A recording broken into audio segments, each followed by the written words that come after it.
Hi, welcome to this video, and we'll be talking about relative response factor for FID when the concentration is more basic. So before we get started, please subscribe to my channel.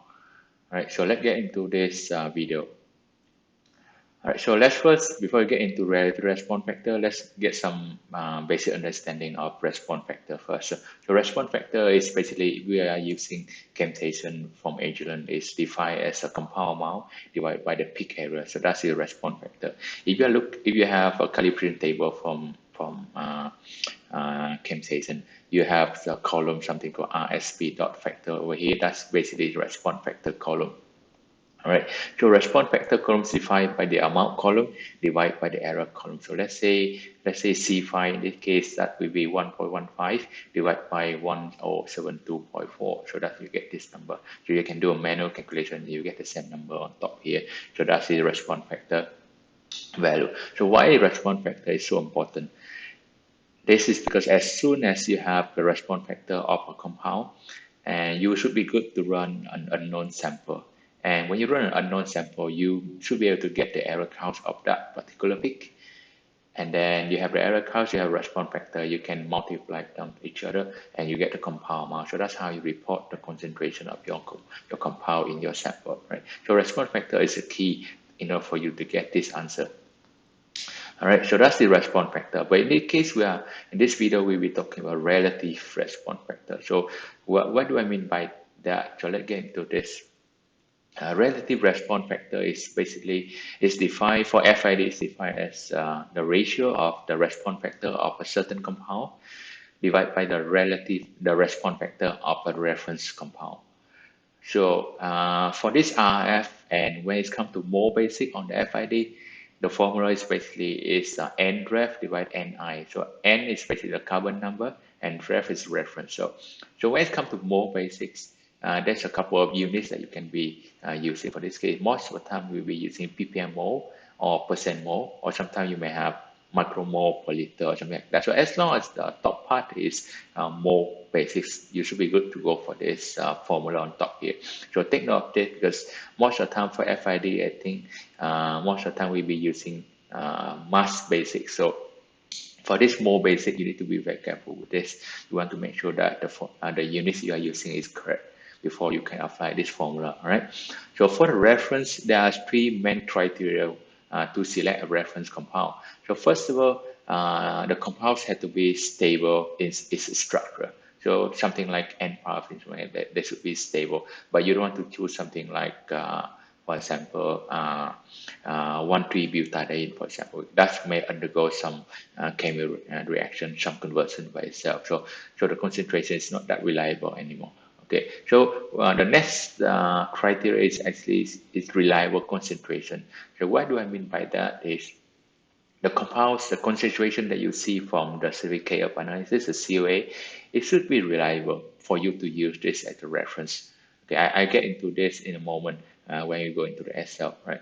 Then the next one you want to have is baseline to baseline separation, so that you can get, because again, it's RF defined as amount divided by error count. So for the amount, the first two will be the one to decide whether that C is reliable, and baseline to baseline separation to tell whether error count is reliable, right? So these three, keep in mind of these three criteria, then we'll be relying on those three when we talk about the next example, right? So let's remind yourself of the formula again one more time. RF is defined as N ref divided Ni, right?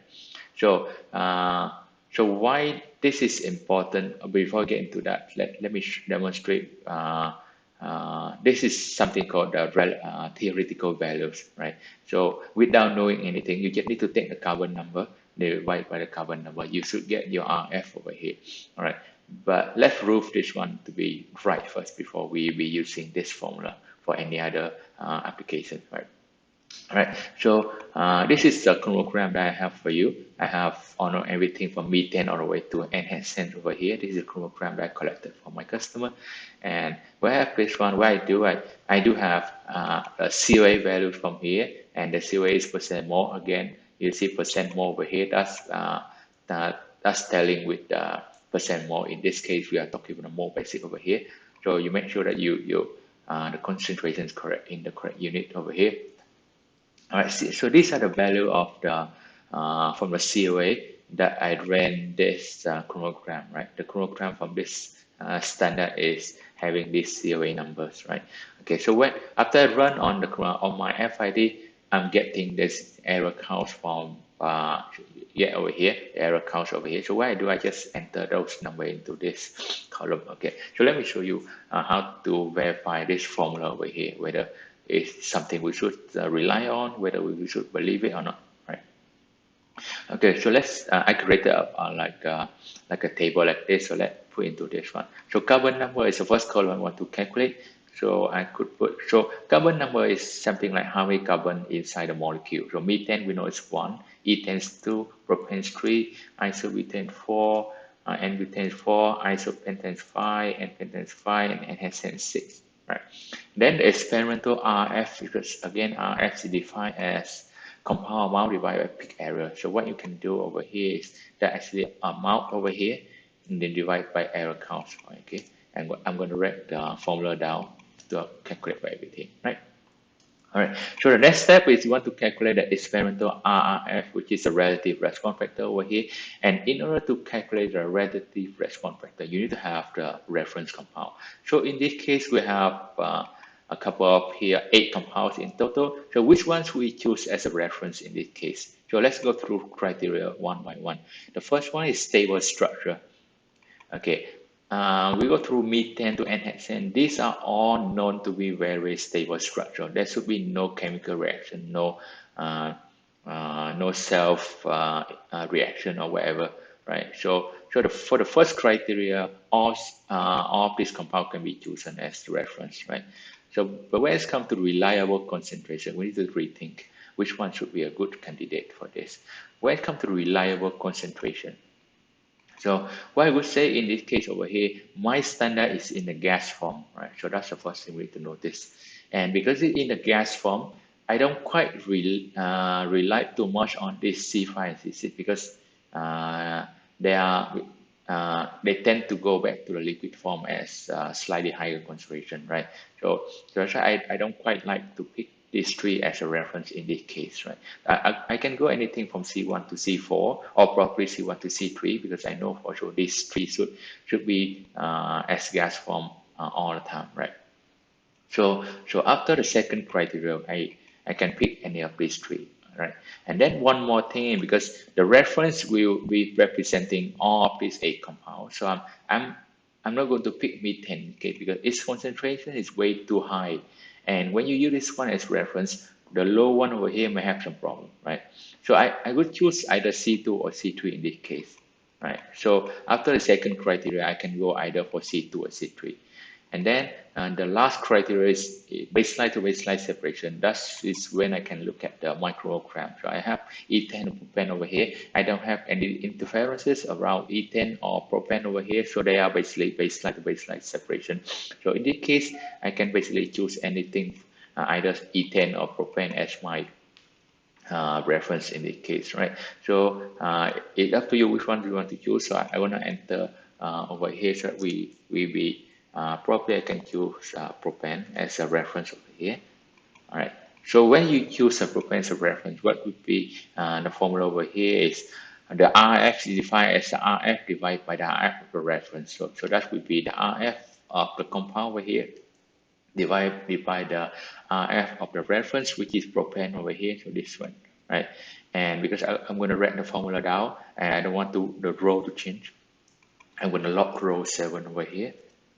Okay, I'm going to get something like this, and I just write the formula down. You can verify it's F11 divided by F7. F11 is for response factor of n-pentane, and F7 is response factor of propane. So that's how you come up with the experimental RF. Okay. All right. So the next one is theoretical RF. Again, we want to use propane as a reference over here. Let me enter that. Propane over here. All right. Okay, so let's go back to this formula. Theoretically it's defined as an nref divided by ni. So that would be nref, which is over here. Nref, because we are using propane, so that would be this number. Again, it's a fixed number. I'm gonna lock it. All right, and divide by Ni, so which is the carbon number of every compound over here. You get something like this. All right. All right. So here you have experimental RF. Here you have theoretical RF. Let's see what's the difference in percentage between these two numbers. So first of all, let's take the difference between these two. So this one minus this one, and then I'm going to write the formula down. And then the difference is divided by the theoretical values over here, and I can express them in percentage, so it's easier for us to see. All right, so this is the number that we're getting, and as you can see, there is very minor difference between the theoretical value and the experimental value.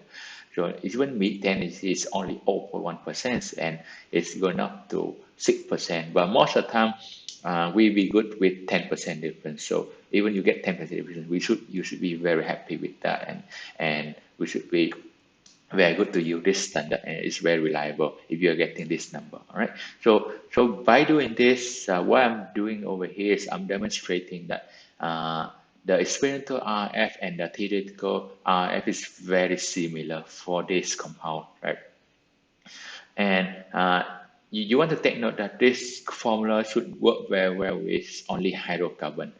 So that means the molecule should have only carbon and hydrogen inside. It shouldn't have anything like oxygen or chloride or fluoride or whatever else, right? It should be homogeneous change of hydrocarbon and paraffin, olefin, isoparaffin, something like that. All right. So with this video, I hope you take note of this formula so that you can make use of this formula whenever it's come to something called relative response factor for the more basic. In the next video, I will be demonstrating what you can use this formula for. So why this is so useful for us, because so far we know how to calculate this one, but what can we use it for, right? So that will be something I want to show you in the next video, and I think that's what I get for you in this video, and I hope you enjoy it. So I see you in my next video. Please subscribe to my channel. Don't forget. All right, thank you. Bye bye.